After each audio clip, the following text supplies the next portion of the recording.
Hello, everyone, and welcome to another episode of Learn with Jason. Just kidding. It's Bopping with Dom. It's not Learn with Jason anymore. I wish there was like music in my headphones that would have made my movement make any sense, but there's totally not. Hold on, I can do this. Wait.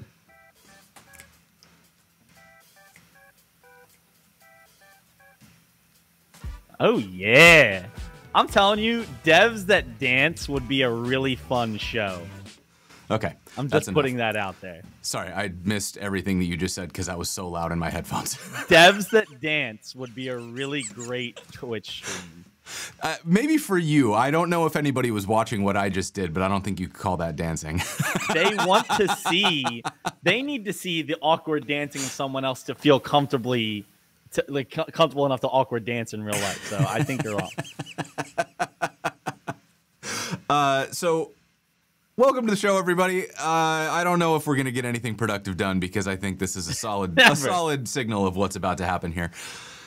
Dom, thank you so much for being here. So for folks who aren't familiar with you and your work, you want to give us a bit of a background? Yeah, sure. So for those who are not familiar with me, congratulations. You've gone this far without having to know me. You did it. Well, and now that is ruined because your streak ends today. Condolences because now that is ruined. So I'm a career transitioner myself. Started about, I think, 7 to 8 years ago now, which is absolutely wild to think about. Boot camp graduate, retail for 10 years. Spent the first 3 to 4 years of my career doing UI development. Missed being connected to like the people that I'm serving, and like in front end roles, it takes a while to get back connected to that, and I didn't want to wait. So I was doing community stuff, and a dear old friend, I think his name is Jason Langsdorf, he said, why the hell are you not getting paid to do the things that you enjoy? And so transitioned over into DevRel, spent a couple of years bouncing around companies like Cloudinary, spent the last year at Netlify, and now I am the head of developer experience over here at Xata.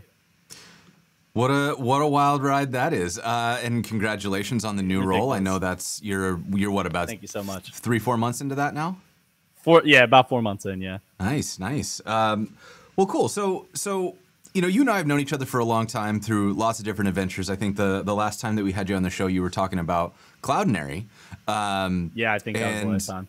So things have shifted a little bit. All right, we're not talking about images, we're talking about data. So let's talk a little bit about what that means. So data in general, I think, is something that is pretty. It can be overwhelming and intimidating, especially to somebody who spends most of their time in the front end. And it feels like recently, at least, we've had a good influx of new companies that are trying to make data less challenging, right? Like there's, I'm not going to try to do the name game because I'm going to forget most of them, but it is cool to see that so many companies are starting to show up and saying like, hey, you build for the front end, and a lot of what's happening in the world on the internet right now is heavily front end. Here's a database solution that doesn't require you to SSH into anything or understand how to manually migrate things, or in a lot of cases even like know how to write a SQL query. You just have to be able to use some JavaScript and TypeScript, and we're going to do that part for you so that you never have to learn what things like sharding mean, or whether or not that's something that I said that should be censored on this show. Like there's just so much of that world that I don't understand at all. So I'm very happy that these companies are coming, and so Xata is one of those companies. So do you want to talk a little bit about what is Xata and what is it here to help with? Yeah, I think to touch on a couple of your points too, I think that like the landscape of databases, serverless databases, data platforms, like there is this really cool influx of different ways to do it. And I think that is the coolest part for me of getting to Xata. I kind of got to come in as customer zero, like at its peak. I am not a database, developer, engineer, admin in any sort of way.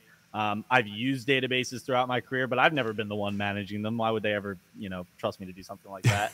So I think coming to Xata, it gave me a chance to kind of see a little bit more of the landscape. I'd already played with Planet Scale and Supabase and a lot of these like other big names that you hear in the data space, and even like using Amazon for their data. Like I've seen enough of the landscape to have an opinion of like what the experience should feel like when I got to Xata. And so I think when I got to Xata, I got to dig into like, how does this feel as somebody who is coming into this landscape, as somebody who's not great at data modeling or understanding connections through tables and joins and primary keys and all of this kind of really daunting information to learn. Kind of gets, and that can be a good and a bad thing, but kind of gets taken out of the way for you to kind of just get up and running quickly. I think Xata does the best job at starting someone from scratch and making them feel powerful with a database behind their application.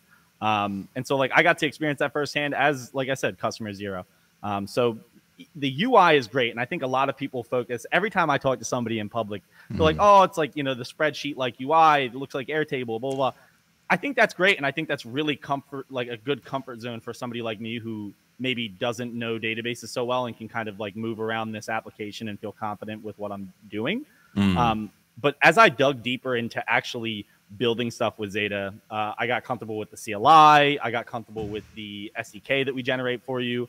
And I started to realize like, I'm actually building a database. I'm confidently building with data. I'm confidently, and what we're going to dig in today, I'm confidently able to ship a new feature and collaborate. And, coming from Netlify, one of the big things for me was that's where Netlify won is they have this really great ideology.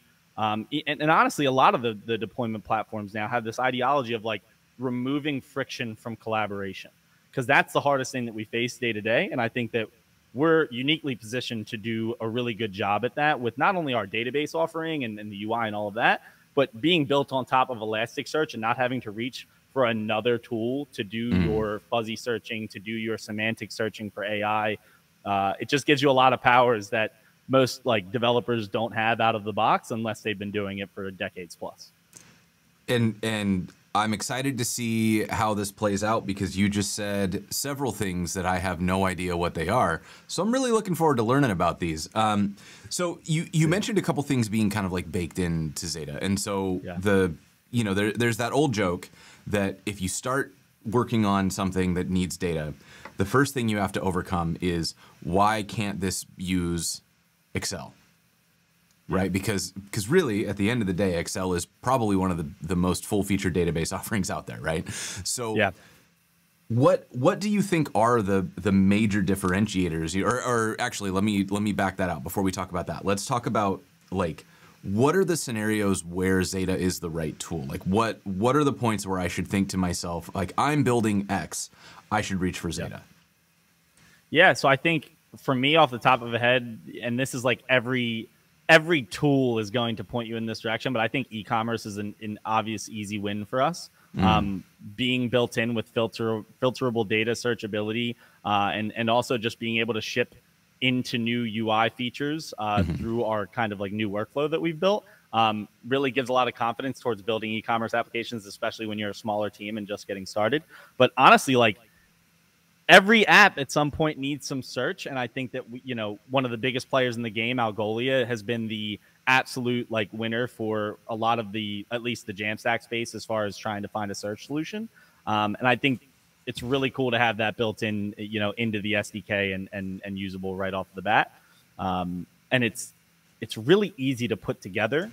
I think one of the really cool things that we do with our SDK is that we don't assume a ton of knowledge as a database expert. We just are like, here's a really great generated TypeScript client.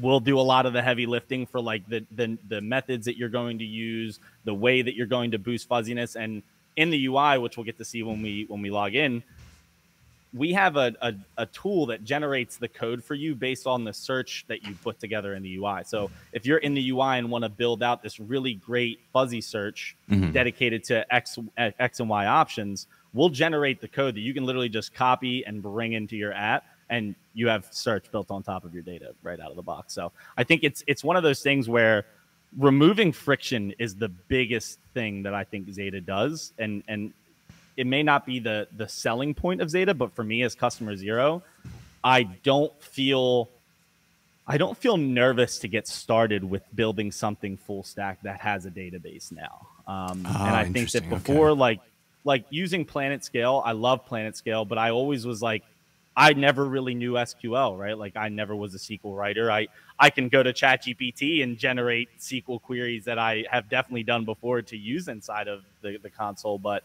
I always felt like there was a stopping gap of knowledge that I had to consume before I became an expert at using some of the tools that I use in the space. And so I think we do a good job of removing that friction.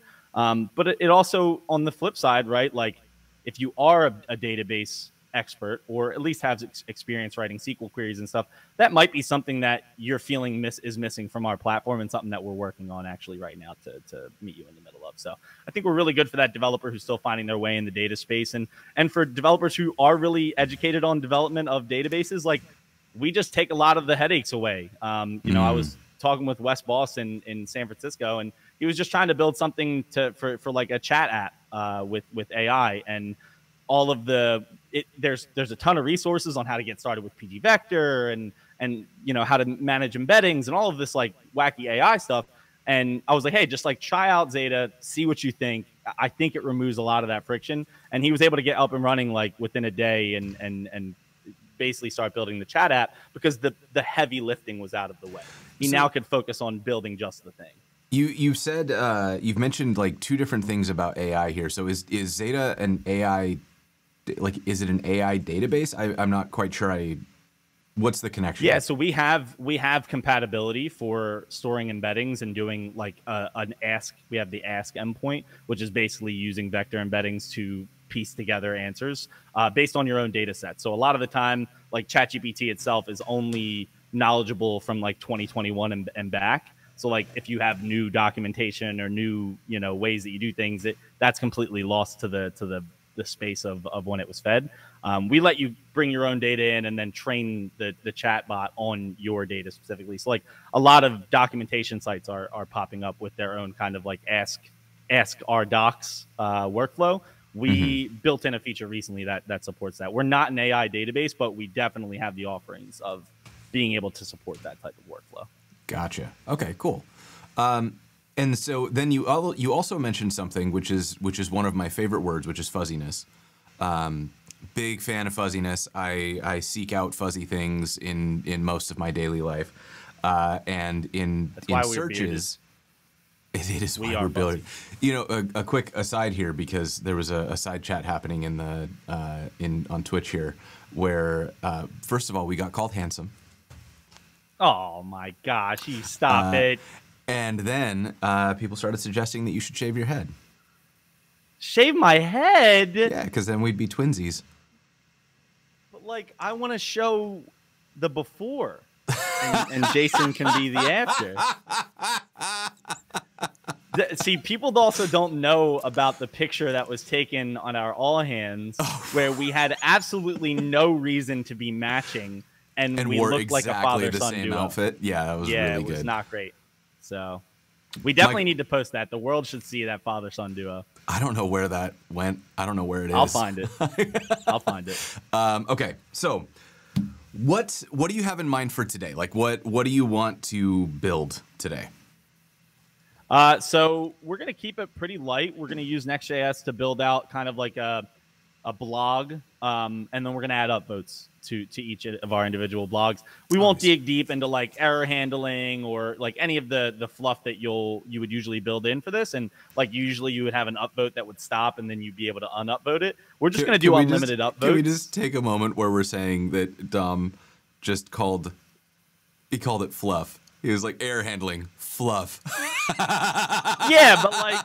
You know, the unimportant stuff in the app. Let's not act like that's not the truth, okay? Let's not act like we don't just get the thing running and then we build in the niceness. Suspense handling, error handling. I got you. That's all for after. That's all. Yeah, that's all later. That's that's after we find product market fit. That's when you hand it off to someone else and you're like, look what I built. Isn't this so cool? Make it better. I know that all too well. We work in DX. We don't even know how to code, dude. I thought you knew this. Like, what are you thinking, dude? Oh, geez. Yeah. Ben in the chat is saying that's future Jason's problem. That is a fact. You know what? We're gonna leave this Ben. for future Jason. Okay. What? Before we go too far down this rabbit hole, why don't we switch over into the pair programming view, and I'm going to do one of these buttons before I do that, so that there we go. Here's where we want to be. And this episode, like every episode, is being live captioned. We've got Diane here from White Coat Captioning helping us out today. And that's made possible through the generous support of our sponsors. We've got Netlify, NX, New Relic, and Pluralsight all kicking in to make this show more accessible to more people, which I very much appreciate. We're talking about Xata today. Actually, before I do that, let me send everybody a link to the homepage of the site for, just in case you want to look at it. And then we're going to go to Xata. Just going to search Xata. Nope, that's not it. What just happened? I searched my own website with that. Fascinating. Command K, baby. Arc sometimes helps, and I don't always fully understand how it helped. It just does a thing, and then I'm very confused. Anyways, I'm at the Xata website. Now what? Woo. Sign in unless you don't have an account, and then we can sign up for one. Let's find out if I have one. Do I get to sign up with GitHub or anything? Yeah, you can sign up with GitHub. All right. Come on, Locum Pooper. Or just be stuck on a loading. All right, let's see what happens here. Do I have an account? I have an account. Let's go. I created an account. Okay. So. So it'll bring you through a bit of a wizard. Okay. But this will just be your workspace that you'll begin working out of. So this will be the database. You can just name this posts. Okay. And then it looks like we've got Europe and then East and West Coast US. We'll go with US East 1 because, when the rest of the internet goes down, you want to be part of that party.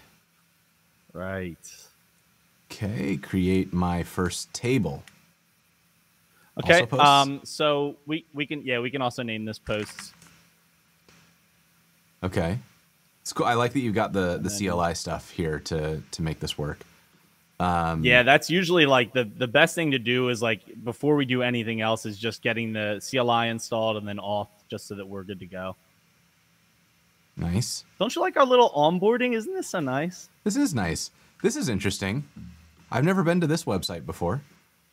Oh, you gave me a whole thing. Cool. That's your workspace database. Got it. I thought that this was just telling me I thought this was your placeholder because it scrolls off the side there, and I was like, what a neat website. Yeah, we actually just spin you up something right away. Yeah, that is very cool. Okay, so is that what I'm doing? So you could just go to start building, and then we can go through kind of authorizing and setting up the CLI. So if you haven't installed the CLI, we will want to do that. Before we get into anything else, we'll tackle that next. Should I do that right now? Yeah, I would just do that. Let's get that out of the way, and then we can go to start adding the columns and all of that. But once we know that the CLI is ready to go, the rest of it will be pretty straightforward. Got it. Okay, so I'm bringing this over here. I'm going to what was it? npm install. -G.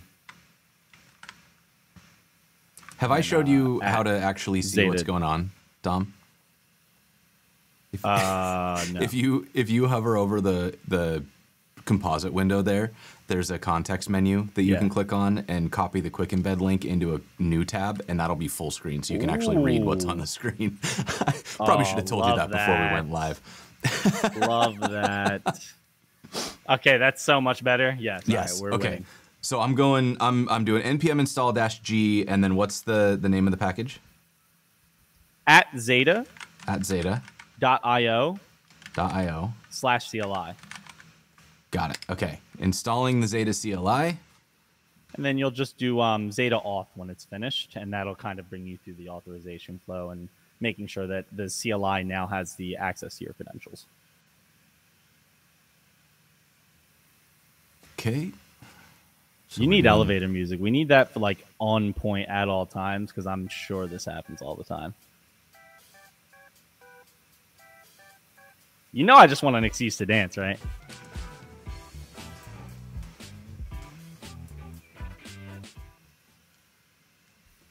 Okay, that's enough of whatever that was. I just want an excuse to dance. That's really it. I'm sorry. I think our viewer count just dropped by half. Also, I'm very As it upset should. that a Bridgewater just shared an emote that's like the same dance I was just doing, which I'm kind of upset about. See what I mean? Like other people need to see that dance from you so they know that they can do it. Oh, wait, So we'll okay, just so do I did- Xata off. Xata auth, and it shows me what to do. So this is Xata auth login, Yep. and create a new API key in the browser. Do I need to do this Yeah, off we'll want to screen? do that since we haven't created one. Yeah, unless you want people, Type a finding you name and for your ruining API your key, database. and I'm just gonna call this one like Xata CLI. Yep. Okay, and then I'm gonna pull this off screen to click this button. Man. Oh, I can't put a. I'll show this real quick. Apparently, my apostrophe is not allowed. So Well, you've ruined everything. Leave it to Jason to find our bugs. only alphanumerics. Oh. Okay. No spaces either. There we go. All right. All it says, set. You can oh start wait, it using just Xata. worked. Woo. Yeah, so, So it it didn't actually actually show the pulls thing. you. Yeah, it actually pulls you. It pulls it into memory for the CLI so that it has access to it. Because then also from here, when we generate the SDK, which we'll do in a few steps, you'll see that there's actually like no telltale sign that it's using the API key. But Okay. it's all done behind the scenes. It's really nice. Hmm. So now from here we can I say we spin up a new project and get Let's it do it. get it all set up and deployed and ready to go. So we'll spin up a new Next project. Okay. So I'm doing npm create. Is it Next.js? I think it's create Next app.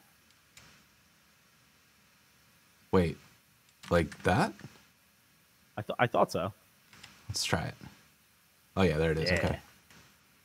What are we calling this? We're gonna call this Xata posts. Yeah, sure. Would I like to use TypeScript? Yes. We're TypeScripting. We're TypeScripters now, Jason. ESLint. Okay. It happened.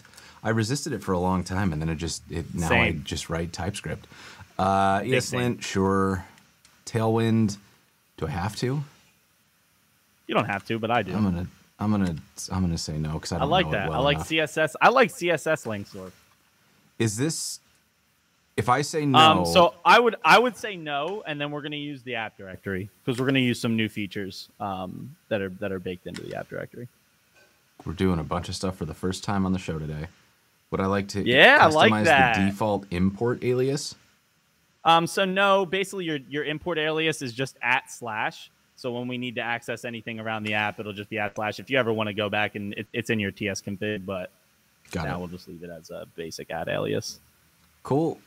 All right, so I'm gonna move in here. You got me super hooked on using the GitHub CLI for everything now.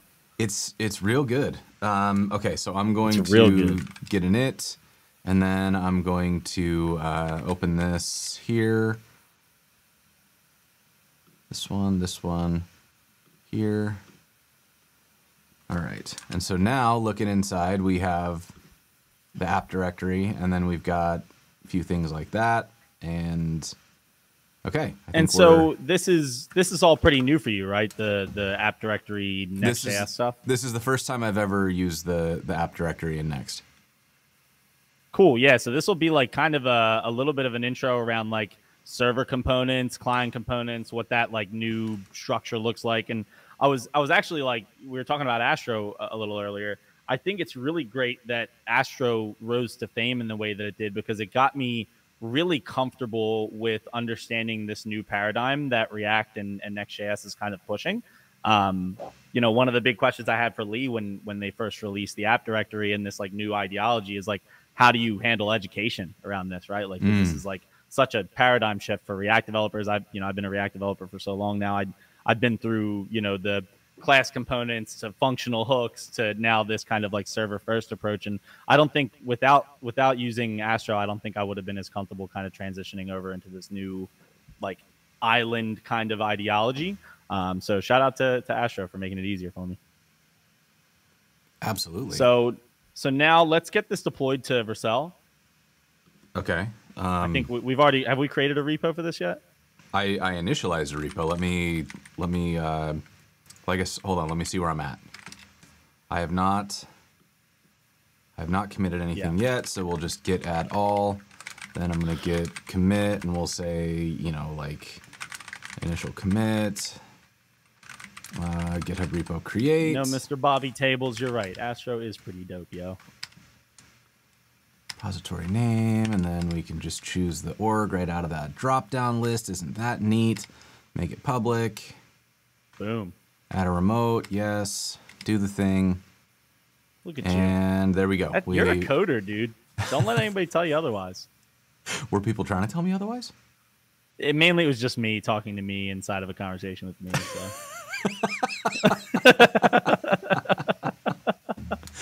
So. Okay. So I've got a repo, and now I need. Do I have the Vercel CLI? I do. Okay. How long ago did I use it? I don't know what the current version is, so I'm not sure what information I thought that was going to give me. I'll be honest with you, I'm also unsure. So. What's the command I run to make this? I think it's just Vercel. You just run Vercel, and that runs like Vercel deploy, I believe. Well, I think when it's like this, when it's in the command line, it's nerdier. It's Vercel, right? It's Steve Vercel in the command line. Right, Stefan Vercel on the marketing pages. Sure. That makes sense. Okay, here we go. So Vercel, great, you did it. Run the Vercel. Okay, set up and deploy. Here we go. I'm assuming that's my team. I'm hoping so. That's your name. It's got my name on it, so let's find out. Link to existing project. I don't think I have any existing projects, so I'm going to say no. It's keeping the default name. In which directory is your code located? I believe this one. Good call. Do I want to modify these settings? Next build, next stuff. It's basically the settings above, yeah. Yeah, that's all good. Okay. Queued, building. Trust me, it felt just as weird to me after coming off a year of Netlify to start building on Vercel again, but I was so happy to like have a lot of this like similarities in the stuff I've learned through spending so much time with Netlify, coming to Vercel and using them a bit more. So it's just nice to have those types of parodies.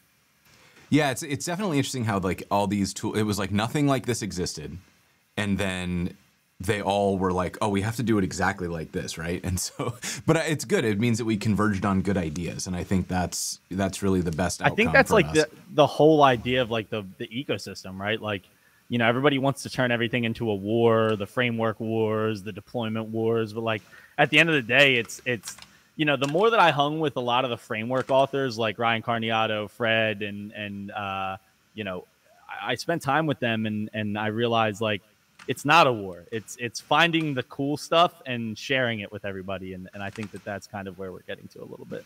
Yeah. Not if you looked on Twitter, but in my viewpoint, it is. Yeah, depending on who you're. Depending on your Twitter. Are you going? Are you going to the spot? What going on? What is? Whoa, this is Arc, right? I just like created so many new Arc windows when I was trying to do that. What I wanted to do was They're doing the like MySpaceify your browser, right? Cool. Sort of. I think for me the bigger thing with it is that it has like this really nice way of letting you just kind of build spaces. So like you can move between projects and stuff in here, and nice. Like whatever you're working. Ooh. It's very nice that way, snappy. And you can like pin stuff up here, and you can. And it gets out of your way, which I really like. Yeah, and then you just kind of collapse this down, and now you're just looking at the internet. Which to me, this was sort of the killer feature is that it's just clean until you need it, until you don't want it to be clean, and then it's then it's here, and You just kind of do whatever you want, whatever's in your heart. You do things and stuff. Bobby Tables, this is Yabai. It's in my uses if you want to go check it out on Git, or my dot files if you check it out on GitHub. All right, so I've got a site. I've deployed it. I've done nothing else. Cool. Yeah. Great. So now we can actually go and configure our database and get that set up for development. Okay. All right. So really cool thing, you can be right here and create your columns. If you press the plus button right at the end there, it'll show you what types of column support we have. Mm-hmm. I actually like to go, if you go to schema, you also can do it from here, and it gives you kind of like a nice like collected view of like what your actual scheme is and not just like where all the rows are. So we're going to be creating just a few different columns. So we'll create a string, and it'll be called title. And then we're good to go. Okay. And we will create tags, which is going to be a multiple select. So multiple select is basically like an array of different values. Okay. Then we have a slug, which is a string. Do we want to check any of these boxes, like the? Nah, we'll just generate a new column. We're flying at the edge of our seat here. Okay. And then text, we'll go for long text, and then we'll just call it text or body. Either one works. Okay. And then our final one will be created at, and that'll be a date. Does it matter, like casing or anything like that? Nope. I usually go underscore, but I think it's all preference. We're going to do it your way today. You're the boss. Cool. I mean, all somebody's got to say that. Great. So now if we go back to our posts table. Okay, back to the post table here. Right at the bottom. Yep. And then really cool thing, you want to get up and started quickly, generate some random data. Oh. Boom. You can pick however much you want. I usually keep it small so I don't have to write like pagination or anything like that. But all right, let's put go as many as you'd like. 5. Yeah, 5 so look, we generate kind of all the things for you. Real quick, click that get code snippet. So as I was saying, we have this whole kind of ecosystem set up to be like, oh, we know exactly what database you're using, what you need to init from, and then you can kind of click through the paginated query all records, get one record. That's all things that are built knowing your table. And so you could literally copy and paste that into anything, and you're off to the races. Any node environment, you're off to the races. Cool. So we won't have to worry about any of this just yet, but just wanted to show you, like, this is one of the really cool DX experiences that I love about Xata is it's like, you know, we really want to show you how quickly you can get up and running with your database, and nothing better than just throwing you some code. Great. Okay, so now we can initialize data and generate our TypeScript client inside of the project. So let's go back to the code. Okay. And in here, we will do a Xata init. I should ask you which database. We got our posts. Okay, so I'm just pulling posts. Yeah, and then we'll do generate TypeScript code. Okay, does it matter like TypeScript or ES modules? Just go generate TypeScript code. Okay. I like to go lib. Like source lib or just lib? Like just lib/zeta.codegen.ts. This is something that Attila taught me, is like, this is just lets you know, like, hey, don't touch this file. This is something that's going to change a lot. It's a code gen, you know, keep it as is. So add it to your git ignore. Great. We love that. Okay. Cool. And so now we have. Now, yeah, buddy. There it is.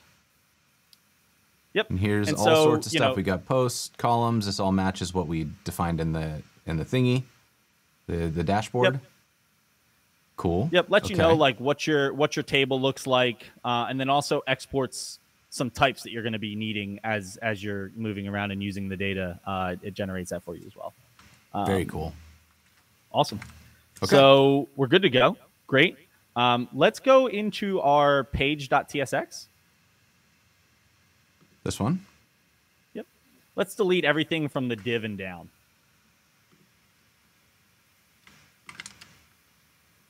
Okay. We can also delete the image import. We don't need that anymore either. Get it out of here. So now we'll do import brackets get Xata client. Get Xata client, and these are curly boys, Dom. Your code gen lib. Curly boys. Yep, curly boys. My bad. You know what I am. I'm a terrible human. So anyway, we're also gonna create a new components folder right in the bare in the base directory. Components. And then we'll just do post.tsx component. Okay, post.tsx.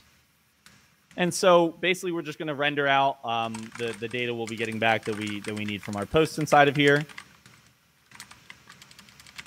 Okay, so we'll do like post, and then that's going to. Oh wait, I'm doing all this wrong.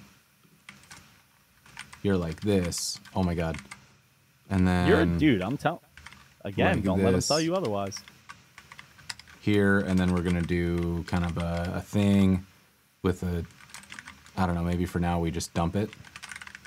Yeah. Okay, so that's our like baseline thing. Yep. Is this the sort of thing that I can like? Can I import a type out of the Xata code gen to make this stop being squiggly? That you can. I would like to do that. So is it just like? It'll be post record. Oh, you're not going to let me just grab that. Fine, VS Code. Type post record. Posts record. That's why.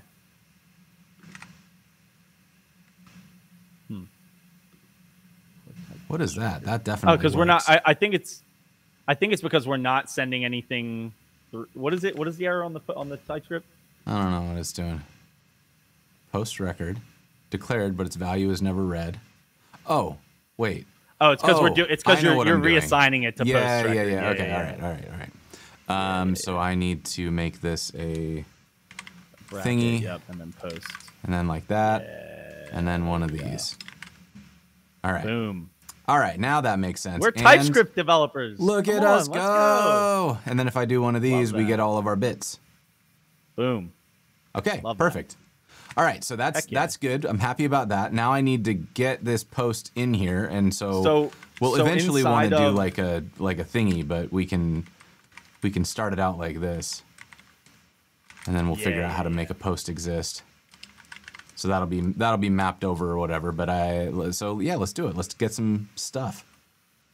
Yeah, so like right underneath, right above return, we can just do const Xata equals get Xata client and invoke it. Get Xata client. And then below that, const posts equals Xata.db. And you'll see .posts. And then we'll do you can see here all of the many variables that you can use here. We'll do a get all.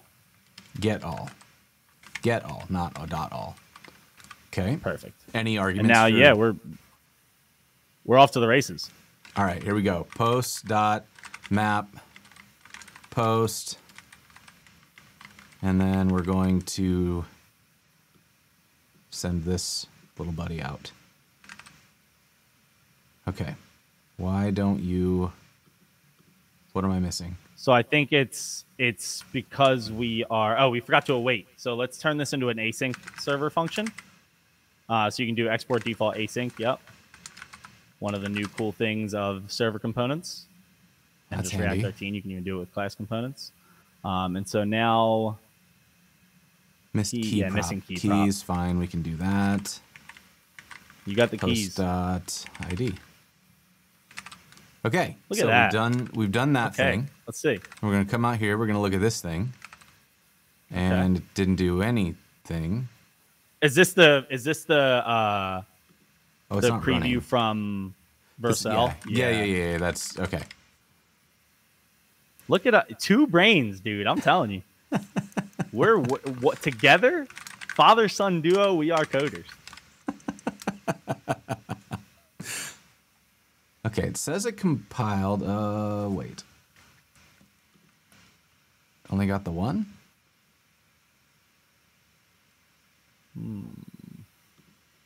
Post map Did post. that.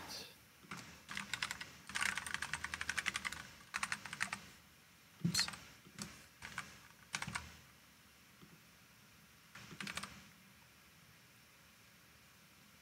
I think your console will be in the console because it's a server component. Yep. Okay, yeah, so here So they it's are. got the collection. Okay, so what have I done? I have done something wrong.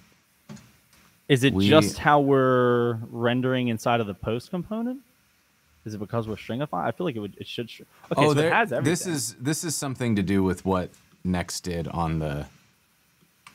Okay, we're just gonna get rid of the classes. Yeah. Because I think they did something silly with their styles that is causing us pain. Hey, look at that. Okay. Great. Look at us. We've done a thing with a thing, and there's things. Okay. So now I can style this up a bit. Yeah, and then once you're done this, our next step is let's go and enable the integrations inside of Xata for GitHub and for Vercel. Okay, so we've got post title. Oh, why did you turn into a thing like that? That's not what you're supposed to be. You're supposed... Nope. Curly boys. Come on. Curly boys! Get some curly boys in there. And then we want a paragraph, and it's going to be like dangerously set inner HTML, and that's going to get some of these. And actually, this doesn't really need to be HTML, does it? Whatever. The text? I'm gonna do it anyways. you can actually just render that out since it's just really a big string. That's true. It is just really a big string. So we're gonna go post text. Yep. And then what else did we need? We need Really that's it. Should we just leave it at that for now? Yeah, we just leave it at that for now. All right. Because we're not going to build in like individual pages where we use the slug and create the dynamic pages. We won't need to dig into all that.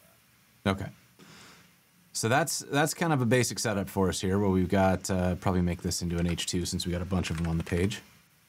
So from data to project pretty quickly once you're up and running. Mm-hmm. Yeah. So from here, I think we're successful with at least rendering the code. Let's go prepare ourselves for the workflow that we'll be engaging in. All right. So let's head on over to the Xata website again. And then inside of here, you see settings up at the top. I do. Boom. So go ahead and enable your GitHub. Link your GitHub account to Xata. Okay. Something that we have to manage the idea because there's an identity that we use for auth-o, like when we actually authorize you as an account holder, and then like authorizing per repo is a bit disconnected right now. So even if you sign up with a GitHub account, you're still going to have to authorize your GitHub integration so that it has a little bit more access to your repos. Right. Okay. So I need to go ahead and install this. Yep. Okay, so we're going to put this on this one. And we'll put it on the one we just created. Perfect. Xata posts. Okay. There it goes. You going to autocomplete for me? Because that'd be neat. Yeah. All right.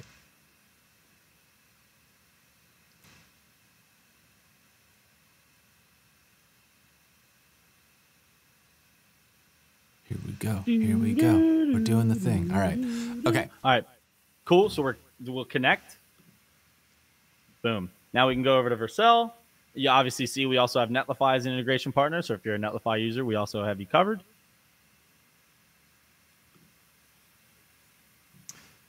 Ooh. What do I use for probably this? There's no uh-oh. Continue with email? No. What? What happened? Hold on. What account am I using here?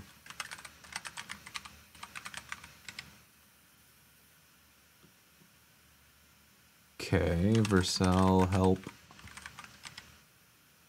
Oh no, I want Vercel help.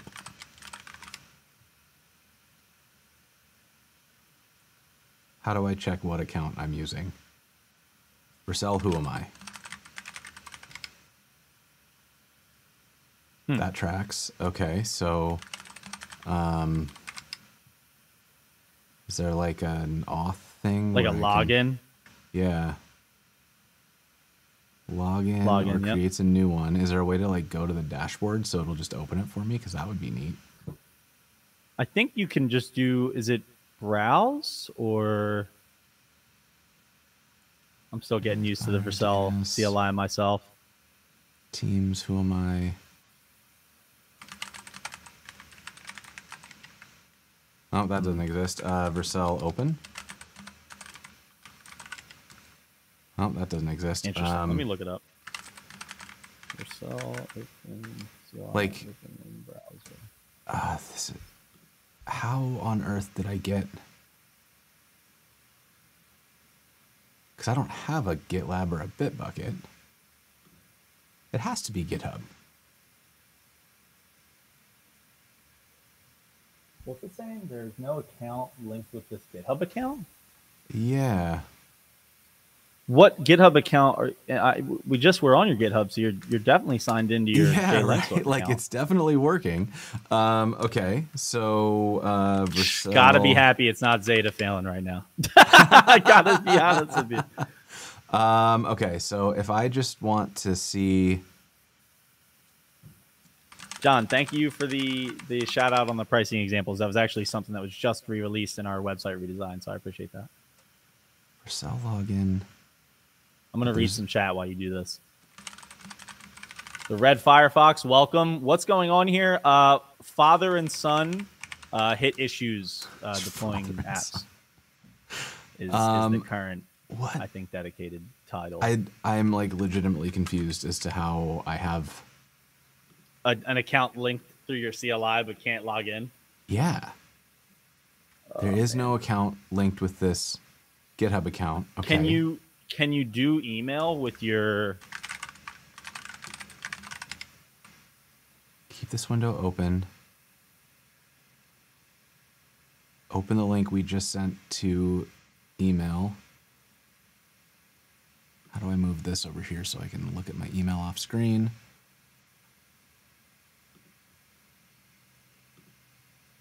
Look at your email on screen. We want to see all of that. What are you doing? To complete, verify. Email login success. But I don't here know what you that. are. All right, whatever. Okay, so here we are. So now I'm that here. Looks like so probably an account thing. Yeah. Who knows? Let's go over here again, and hopefully I'm already logged in. Vercel scope. Yes. Good. Look at that. Specific projects. Xata posts. Look good. At that. Add integration.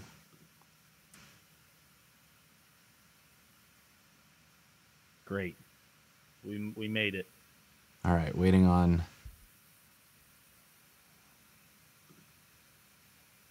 All right, and then we'll just connect two Xata posts. Connect twice. I don't know why there's two. Huh. That's a UI bug. We love those. Okay, but we're all right. So now we're connected. Two projects connected. That might also be because I like tried to repo. install like 4 times. Yeah, maybe. We can bring up the repo later, but it basically, like, you know, for those watching, the same as if when you get deploy previews, right? It puts it right into your GitHub repo. We'll now have something similar for your branches for your database as well. That every time you do a new push inside of your PR, it'll show not only your deploy preview from whichever hosting provider, it'll also show you a comment from Xata in a similar vein. So let's go ahead. I think, you know, now we're all set up. We can push to main and just get this out of the way for having like something originally set, so that when we start moving into a branch, we kind of have the base app that we need. Okay, and everything that I've added here is okay to add. The RC and code gen, all that should all be committed. Yep. Yeah. So the code gen is good to go. And then another thing you'll see along the way is we actually bring your migrations down as files as well. So that gets committed to source code, and you basically can manage your migrations through that similar path. Nice. Okay, so then somewhere in here we should be seeing. So I didn't do like a pull request or anything. So should I be looking for like a? No, you can just you don't even have to worry about that right now. That'll be when we do our branching. Okay. You'll see the comment in your PR branch. Okay. So now we're good to go. Great. We got posts. Great. Everyone's happy. Now we want to add upvotes. We want each post to have its own unlimited upvote counter, right? Why the hell you would want that, beyond my knowledge, but that's what we're building today. So new feature, great, cool. What do we usually do? We start a new branch, right? So we'll do git checkout and we'll do an add upvotes branch. Okay. Add upvotes, exactly. So now that we have our upvotes, we are going to create a new branch in Xata as well. So Xata branch. Xata, oh, just right here. Xata branch. Yep. What's up, Dax and friends? CLI. Hello, everyone. Create. Create. And then it will be Xata branch create add upvotes. And then dash dash. Oh no. Try again. Let's dash, go. Dash. Well, no, let's go to the UI and let me see, because it can create. It should automatically create from main. Sometimes it doesn't, so I just add the flag just to be 100% sure. So we can go back to the database itself. Let's go click in the branches up top left, where it says main. Great. Go to add upvotes. And so yeah, so it didn't actually. So we can actually we'll delete this and we'll just start it over again, and we'll do it from the CLI. So let's delete this branch. How does one? You should be able to go up into you see that button right there, manage branches. Yeah, there we go. Oh, that's migrate. So click into branches. Sorry. Click into branches. And then you can delete the upvotes branch. Oh, got it. Okay. So that's my fault. I got about Philadelphia, and instead you betrayed me. This guy coming in hot. Hey, buddy. Dominus. Oh, Kelvin's here. What's up, buddy? Jacob, man, everybody coming in. Rating with a party of 50. What a gentleman. What an absolute scholar. It's because he's bearded as well, I'm telling you. So we'll do from equals main. Okay, from. And so this basically allows it to say, hey, like, main. we want the data in this branch to copy the same exact columns that our main branch has. Okay, before I hit this button, is there anything else? No, you're good to go now. Okay, here we go. But you freaking jumped the gun last time. Wait, what is it mad about? What did I do? What is it mad about? From main. Oh, wait, what the hell? Hold on. I just did a whole thing. Xata branch create add upvotes from main. Blame Jason, everybody. This is definitely me not understanding how anything works. I mean, that's been my motto for at least a year and a half now. So. This is just how I live. Oh, it updated without me having to do anything. And so now you see how all of our columns are already in place. I do see. So now it copied over that exact same structure. And we're actually working on right now having the ability to, in your branches, bring over copy data so that you're working inside of a environment that allows you to have that data on hand when you're actually building new things. Great, cool. So we got the branches ready to go. And so now what we're going to do is we're going to go back to our code. And let's go to the .env file. Is this going to show things? So that in the .env, it's going to show your API key. So if you want to do this off, of screen, you can, and then I'll explain what you're doing and why. Okay. So the reason we're going to go into your .env is for local environments. We have an environment variable that gets set called Xata branch, and that points your local environment to the proper branch inside of Xata. This is done in the production environment itself, but we in local have to do it ourselves. So now what we're going to do is we're going to want to point it at add upvotes instead of main. Okay, so what I have done is I've done that in the .env, and then get over here, and brought it into copy. So this is a copy so that we can actually see. So you just add upvotes. Yep. And so this just basically there. lets you point locally to that branch so that when we're seeing it in our local dev environment, it's the same as what we'll be seeing inside of the preview environment. Got it. Okay. Great. And then now we will, inside of here, we will do in the console, Xata pull add upvotes. And so this basically says, hey, there was changes that were done. Oh, no, we actually haven't even, We haven't even made those changes, so nothing actually changed here. Go to the schema again for this new branch. I skipped the step. Dumb. I know. Well, you're screwing up. I can screw up. So schema, great. Everything's the same. Let's do a new column. And so now here we're going to do an integer number. And if you want to call it upvotes, why not? Let's do it. Yeah. And so wait, we'll do a not null. And a default value is 0. So on Xata, and this is for zero downtime migrations, when you do a non-null column, we do have you add in a default value, which a lot of people yell at us for.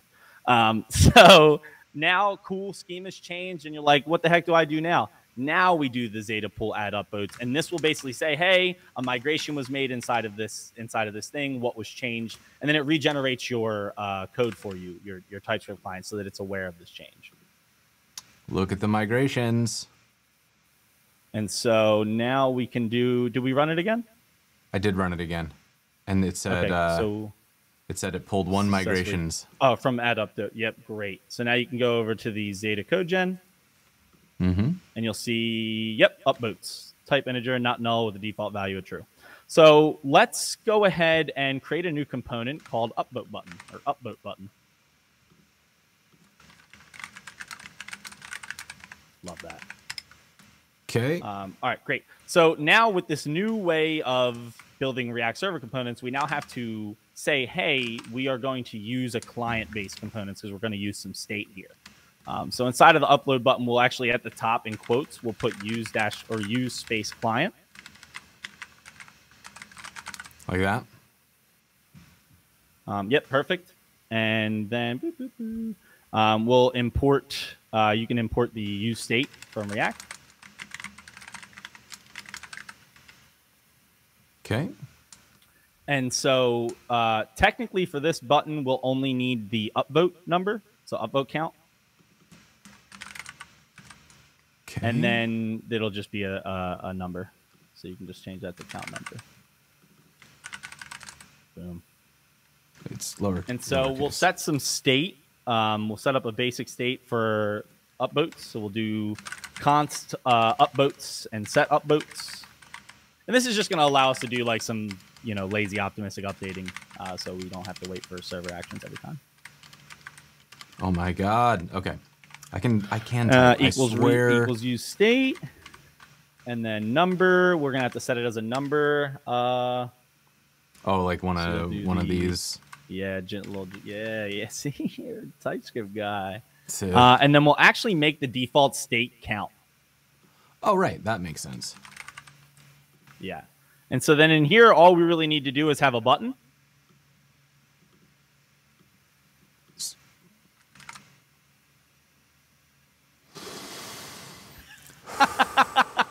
Everything is fine. Okay. So we got a button. Yep. And then I like to say, and then we can do upvotes. We can render the amount of upvotes next to upvotes. Yeah. Okay. And we'll want to render the state instead of the count so that we can make an update to it. Perfect. Okay. So to start, right, cool. So that puts us in a decent space, and then we can do one of these little upvote. Yeah. And then the count, we can just start it at 0. Or so we can even we actually have access to the count now, so you can do post dot upvotes. Perfect. Yeah. Okay. So then when so now if we start it up, it should all be 0. That's what we're hoping. Compiling, and it does work. It doesn't work. Oh yeah. So we forgot to generate some data in the new branch as well. Right. That tracks. Okay. So we go back to posts. And so this is more for local development again, just so that we have an idea of what the new data looks like. Hence why we changed that environment variable earlier.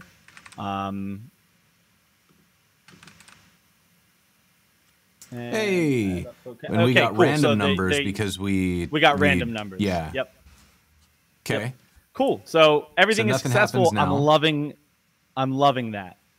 So cool. We have added a new feature. We're in our branch. What the heck do you do next? You want to push up to this PR, get it started, right? Like that's our next. We want to make sure that this new feature is working inside of a semi-production environment. Okay. So we'll just create a new PR, push up the changes, and create the PR. Oh, we're not even gonna make this thing work, are we? Nope. Okay, so we are going to get, where are we at? We just updated the Xata stuff. We've got, oh, this env copy. Let me delete this. Don't want that to go up. So we've got our post, we've got the code gen, and then we've got these pieces. Great, we can work with that. So I'm gonna git add everything, and then git commit. And we'll say this is a work in progress. Upvotes. We should have put a boat emoji in with the component. We dropped the ball there. Do I need to push this before? Can I just do like a PR open and it'll push for me? So yeah, I think you can do GitHub PR create.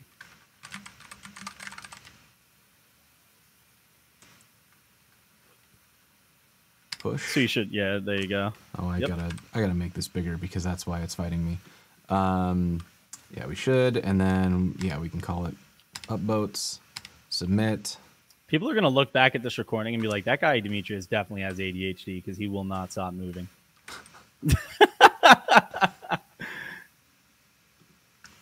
We got a PR. We got a PR. Boom.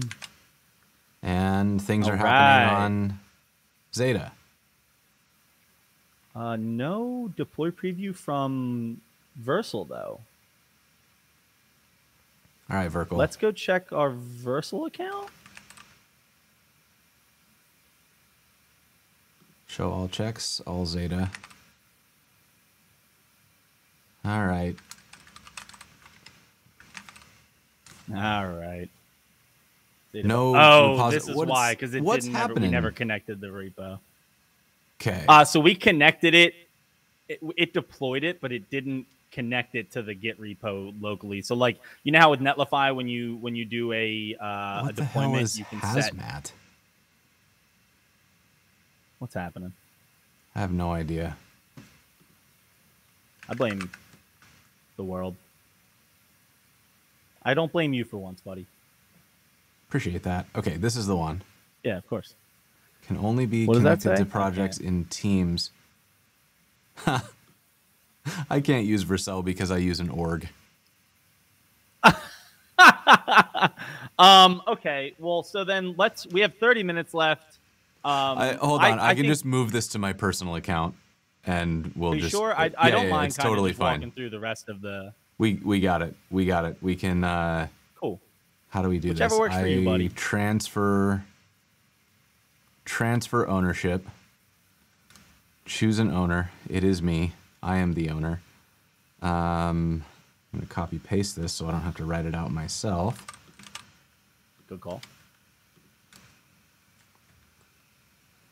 Okay. So that's doing a thing. And then the other thing that's going to break here is I'm going to have to add more. Can I add more? Repositories, right? Add GitHub account. This one. Because it'll be in your main. Yeah. This one. And we don't have much work to do left, so that's the good part about this. That's great because we're spending it all on Vercel. Here we go. Good. Boom. Okay, now the other thing that just happened is I just broke the Xata stuff. So I'm going to have to go reconnect. Let's see how we handle it. Install Xata GitHub app here. Let's wait. Before we actually select this, let's go back to the integrations, the settings page inside of Xata, because I want to make sure that we disconnect from anything that does exist, because I'm unsure if that's actually gonna. So let's do a disconnect, yeah, and then let's try do that again, just to be the safest. Yeah, no, good call, good call.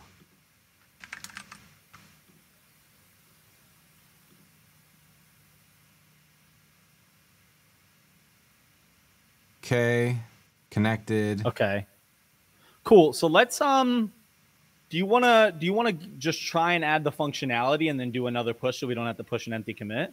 Yeah, why don't I close this one and then And we'll start it up again.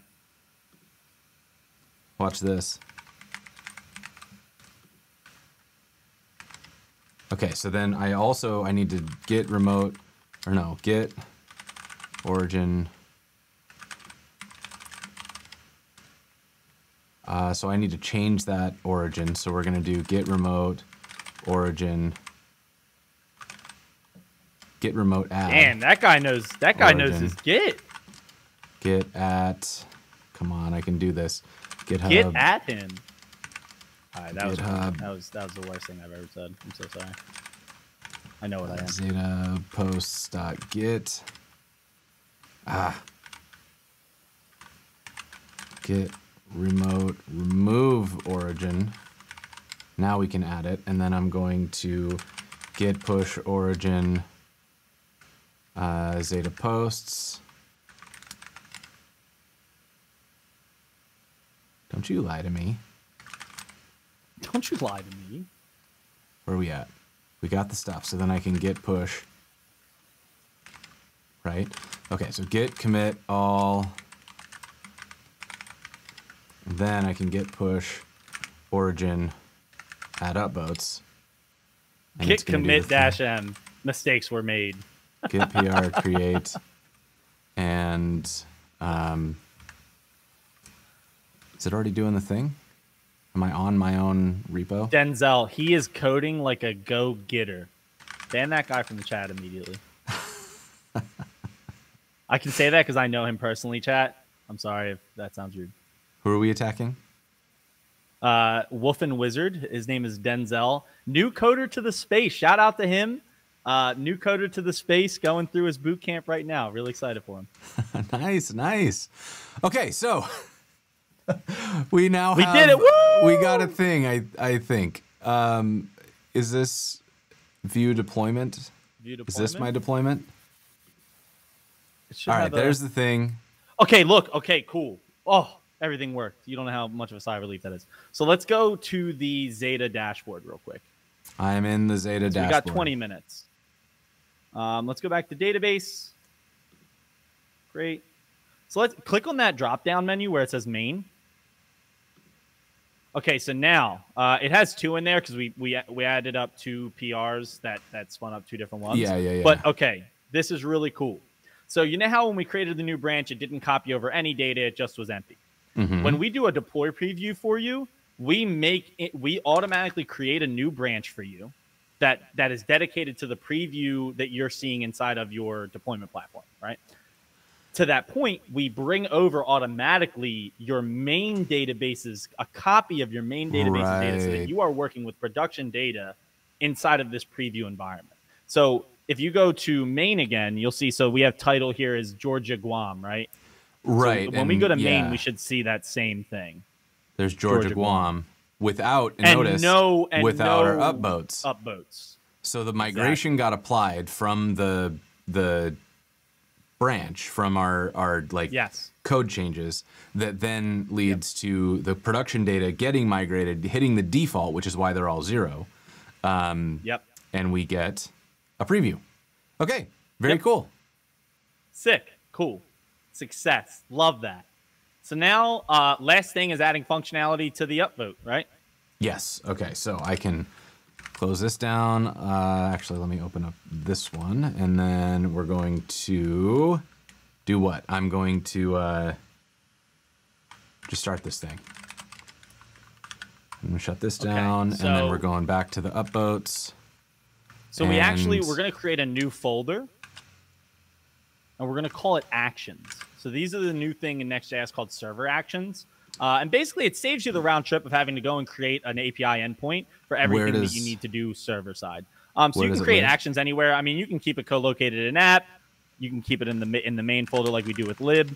But basically, these are server-only actions. So it's really up to you on how you define like the folder structure and all of that. And what. So does that mean that if you're in Next, you can't create a subroute of? I don't. Maybe I just. This is not the. I'm not going to ask you next questions. Well, no, I can give you a quick. I think I understand what you're asking. Basically, like what is going to donate that it's a server file is that we're going to put use server above them. So it defaults with React Server components and Next, it defaults all components to React Server components until you use that use client directive. And so then for when we're passing functions around, that would usually be API routes. Like that's what we're used to, is just anytime we need any interaction with the serverful environment, we go and build an API route. In this instance, we're basically skipping having to do routing and any of that like fetch and client BS that we would usually have to do. And we just create a server action for the increment upvote. So do index.ts. This will be like our big file that, you know, we write them all in. So top of here, we're going to write use server. Yep. And so now everything in this file has to be a server-based function. And for Xata's client, it has to be based on the server. You won't be able to use it in client because it has your environment variables built into it. So now we'll do a import the get Xata client again. We're going to need the Xata client. Okay. And we got 20 minutes. We got 20 minutes, dude. We got time. Nothing but time. I love that. So now we're going to do export async function increment upvote. And the parameter is going to be a post ID, which is a string. And you can actually do that in line instead of how you had to do it before. Yep, boom. And cool. So now we'll do const Xata equals get Xata client. You can do this inside of the function or outside of the function. Like as you build more, you know, needed actions, you could do it outside of the function so everybody has access to the context. Is it? Does this, but then we'll do. Do you know? Is this deduping itself? Because like one of the things that is always kind of interesting when you get into data is when you create clients, then you got to worry about like how many connections did I create, and is there a point where I've created too many connections? So are you kind of managing all that? Yeah, for me? you won't have to worry. Yeah, you won't have to worry about. Love that. Love that. Of course. Okay. So now we'll do return await Xata.db.posts.update. And so this lets you do a partial update on a record. And so the first argument is going to be a post ID, which we're bringing in from the parameter. Second argument is an object. It doesn't like that. Hold on. What do you want? No overload matches. This is something that I was just keep going.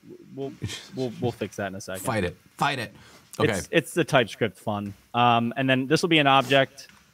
So your curly boys. Curly boys. And then upvotes or upvotes.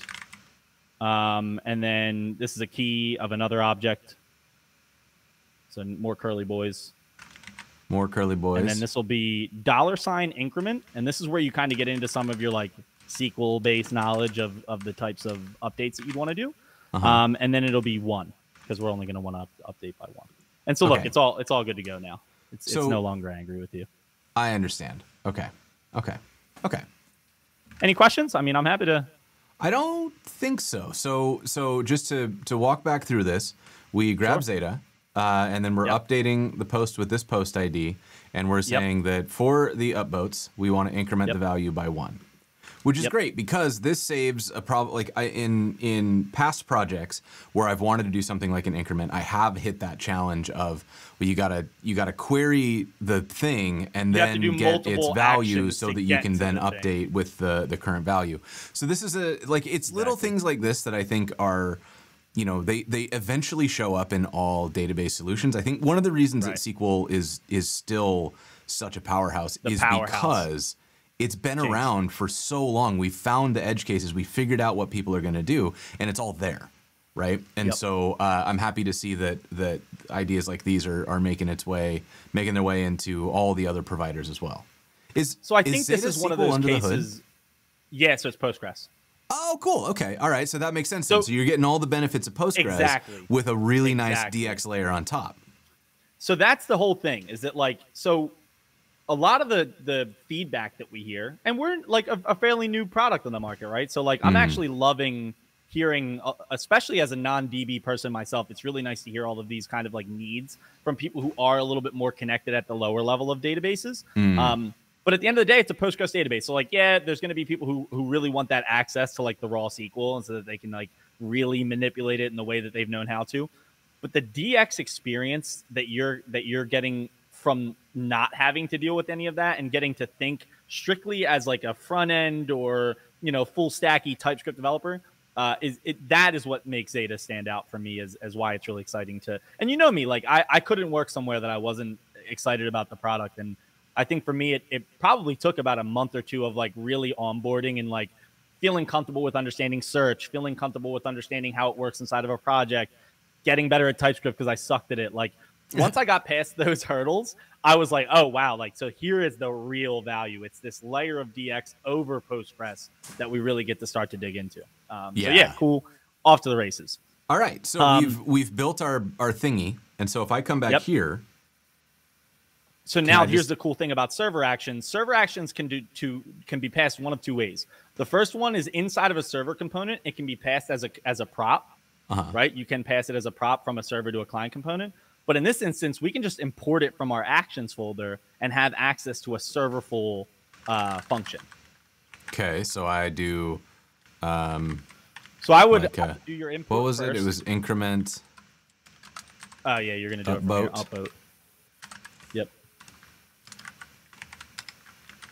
And so we're probably gonna want to move this into like a handle upvote function, just because unless you want to write it in line, because we're also going to want to do set upvotes and do a pre plus one so that we can do that like optimistic UI update. This is async, right? Async, yep. Okay, async function handle upvote, and we are going to need. I just realized we're going to have to pass in the post ID, but we can solve that. And for now, we will increment upvote, and we're going to need that post ID. And then we're going to set upvotes to be upvotes +1, right? I think we're going to want to, I like to stay safe and usually go do the anonymous function that lets you get the previous state and then derive from the previous state the new state. Do like prev equal arrow. Yeah. Just lets me know that I'm properly updating what was coming from before. Got it. And so then, so from post, we'll just want to add a new prop, which will be post ID. You'll add it to the type as well. Yep. See the value of this abstraction, but is there a migration story if you want to take more ownership of your DB at some point? So that's actually, like I was kind of saying, that's we focused on really that out of the box DX for developers who don't need as much kind of like low level access. Our whole developer team right now is focused on the other side of the story, which would be someone like you who wants that a little bit deeper of an access. So definitely stay tuned. Join our Discord. That's where we post changelog updates every week. So definitely feel free to come in there and voice your opinion. I got a post ID going in. Got a post ID coming out. Dropping it into the increment. Oh, yeah. We are updating the value. Oh, yeah. Do I have to do anything else? Do I need to await this, right? Yeah, I think we're good. I think we're off to the races. All right. Okay. So let's go ahead and so we can test this in our dev environment because we have test data from our branch. Excuse me. Are you still working?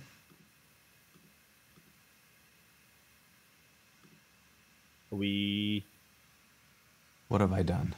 The output on the ping side is a little blurry, but I can see it on the stream a little bit better. What on earth just happened? Oh, so this is our you're in the preview. You were in the preview. No, this is not I'm here. The local dev. Oh, are you in local dev? Yeah. So let's failed to load resource. That's layout CSS. We don't care about that. So we're not actually seeing a problem. We're not seeing a problem. Are we seeing anything in the network tab? Let's look. Because this should be theoretically sending something. Running right? Oh, I accidentally. This is my fault. So we need to go to next.config.js, and we have to add because this is still an experimental. Server actions are still experimental. Okay. So what we're going to want to do is in here. Let me go to mine in my project. We'll do experimental. Totally my fault. And then server actions true. Do I have to tell, and I don't have to tell it where it is? It just knows that folder exists? It just knows. Yeah, it just knows. And now we'll have to probably restart the dev environment as well. And then fingers crossed, we got 10 minutes I have the utmost faith. I'm nervous by default. I mean, we're nervous by default, but also like we're rocking like so much beta software out of Next right now. So This is so true. we're using like beta features of beta features. The really cool thing is that this all works within the same pages route flow that a lot of people are used to. I think this just the thing that server actions does is it makes that DB interaction point a little bit easier. So I like to show people kind of what is to come for database interactions, especially from a serverless provider like Hey, us. look at it, friends. Look at it go. Are we moving? Woo! And so those are optimistic. And so they're not optimistic because we're waiting. And so it's giving us back. We're doing the await. So it's not optimistic. We're waiting until that finishes. One more piece of the puzzle. And this is a Next convention. Now that we have server routes in page.jsx, and this will be before we do a push. At the bottom, below the component itself, we're going to do an export const dynamic equals force dynamic. In quotes, yep. Force dynamic. Dash dynamic. Yep, and this basically just says like, hey, because right now it'll compile on build when you don't do that, and so this gives you like every time you refresh, you get that new data instead of stale data. Nice. Cool. Okay. Cool. And so now we can push it up to the PR.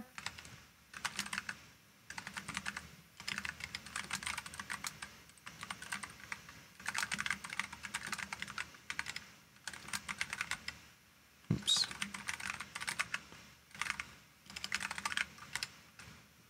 Okay, off it goes. And then in here, Go check that. Go out to our PR, which is now doing things. Doing stuff and things for sure. Okay, so we've got our existing. We didn't make any changes to Xata itself, so we don't really need to make any changes there.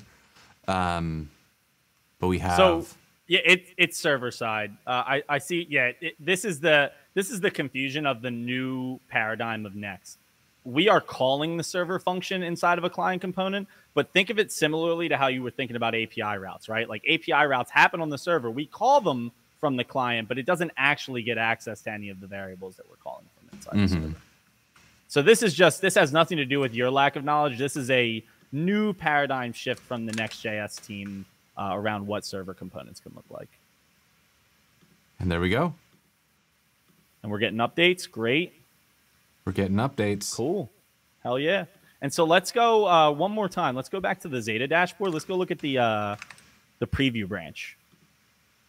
Because we just made updates to upvotes, right? So we would expect for main, still has no changes, but inside of here, we're actually getting those upvotes in. So inside, so we have preview of your main database, right? Boom. So now you have access to build new features confidently. We are siloed away from the main data. So now, like, you don't have to worry about any of that weird piece of the pie of am I deleting or doing mutations to data that I shouldn't be doing that are production data. And you have an environment in which you can feel comfortable kind of playing around and messing with all of the data as you need to. Tom, this is neat. And then when we go back out, and the reason I did this, is this the right one? Okay, I don't know which one it was, so I'm going to open this one again. And hey, look. Yeah. Like, it just shows up, right? We didn't have to redeploy or anything. It's just there. So this is, like, the trade-off here, obviously, is, like, it is significantly more complex to build and deploy something like this because you're introducing servers, you're introducing two different runtimes, you have build time stuff and runtime stuff and client-side stuff and server-side stuff, which is a lot of moving parts and a lot of things that can break. However, it is nice when the data is just there. So depending on your use case and depending on what it is that you're trying to render and what it needs to do, this is kind of neat. So I like it. Yeah, so we did it. We added a new feature. We're good to go. We successfully did the thing.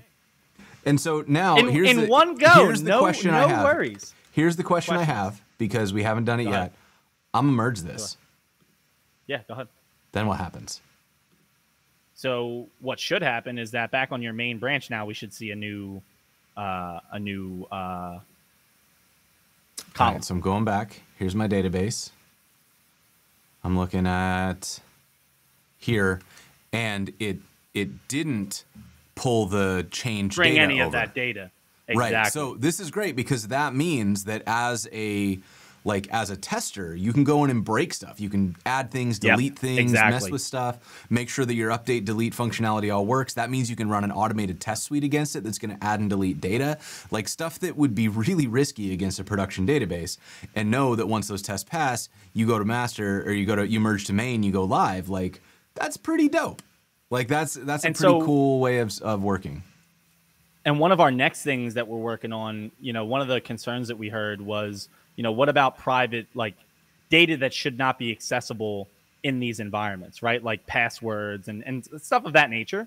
We're working on making it so that we generate kind of like randomized data for those fields when it's put into a deploy preview. So sensitive data doesn't get caught, because right now we copy over your entire main database, right? So all of that is going to come with it. So yeah, we're working on improvements in that already as well. Got it. All right, so Dom, that is all the time we have today. So I'm going to send everybody back to the Xata site one more time. I will send a link to this this repo as well for anybody who wants to check it out. Where else? And actually, why don't we go ahead and put the live project up as well? Which one's the live one? How do I know? That's not it. This one. This is the live one. So this is the live site, and if y'all want to go upvote the heck out of things, and we didn't add any real time or anything, so it's not going to like update on the screen, but you have unlimited votes. You can say whatever you want in here with your thumbs up, up, up. That's all you get to do is just up. Dom, where else should people go if they want to learn more? Yeah, so our Discord, so discord.gg/Xata. That's a great place. It's also it should be in there as well. So that's a good place. I mean, we're actually ramping up right now. We're hiring a community manager very soon to really start building events and some really great interaction and fun, and opening up as much as we can. We're a closed source company, and so for me, it's like, what things can we find to open source and to engage with the community with? So a lot of fun stuff that'll be happening there inside of the Discord. You'll find me in there and the rest of the team. And then, you want to follow me on Twitter, twitter.com/Demetrius Clark. I'm the same on every other platform. So if you're looking for my GitHub and you want to make fun of my code there, you're more than welcome to follow me there. And then, follow our Twitter account. We also have, I want to show one more thing before we go. You got like 30 seconds. I'm ready. On the Xata website. Okay. Go back to like the main page. Oh my God, Xata.io. Okay. I'm burning your whole 30 seconds. If you go over to Roadmap, you're going to be able to see everything that's upcoming. You can vote for it on Canny. This is one of our moves to try and become a little bit more transparent. So thank you so much, Jason, for having me. As always, I had an absolute freaking blast. And thank you all for coming out and watching. Dom did the outro for me. One more thing. This show, like every show, has been live captioned. We've had Diane with us from Whitecoat Captioning today. Thank you so much for being here. And that's made possible through the support of our sponsors, Netlify, NX, New Relic, and Pluralsight, all kicking in to make this show more accessible to more people, which means a lot to me. Make sure while you are checking out the site that you go and take a look at the schedule. We've got all sorts of good stuff coming up, so please do go and check that out. This episode will be posted on YouTube. There's lots of goodies on YouTube. If you're not already on it, you can always subscribe to that newsletter and get those delivered fresh to your inbox like a little bun, steamy, warm, and delicious. Dom, thank you so much for spending some time with us today. Y'all, we're gonna go find somebody to raid. Thank you so much for hanging out. We will see you all next time. Bye.